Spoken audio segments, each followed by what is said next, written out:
On February 21st of '05, we went to have the sonogram done to find out if we were going to have a boy or a girl. And we found out we were going to have a little boy. And it was at that appointment that the radiologist told us that it looked like he had something called Dandy Walker syndrome. He explained it was where a part of the back of his brain was missing, and that we needed to go see a special obstetrician. Let it go, let it roll right off your shoulder, don't you know?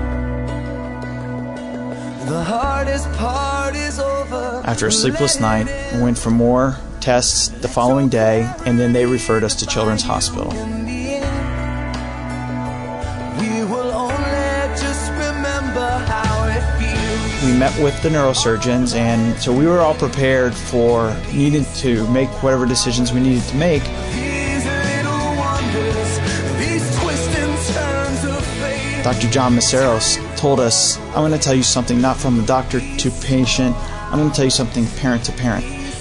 At some point you will look down at your son and you will not see Dandy Walker, you will not see hydrocephalus, you will not see some of these associated issues that you've been learning about that you've never heard of before.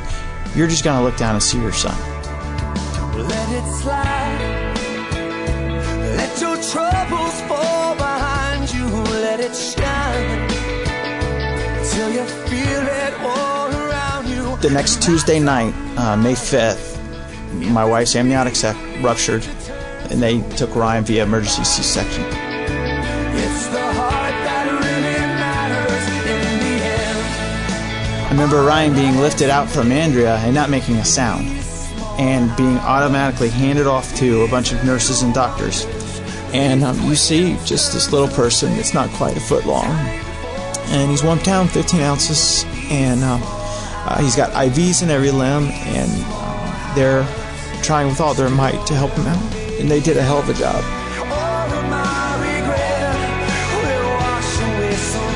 The doctors would pull up a chair with you in the middle of the night when it's dark and nobody else is around, and you're watching your child on a ventilator, and just with every breath hoping he'll be okay.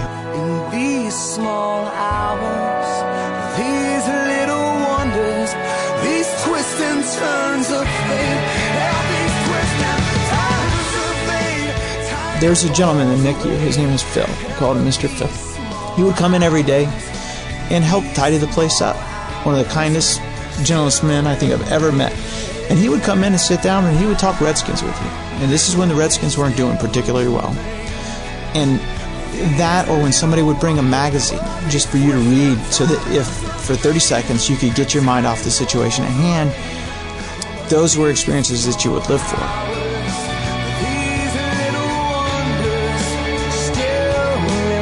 We're lucky to live in a region with the proximity that we have to the Children's National Medical Center that can treat our sick kids, that can give back hope to families. They're never willing to quit fighting for Ryan. And for that, my family will ever be grateful to them.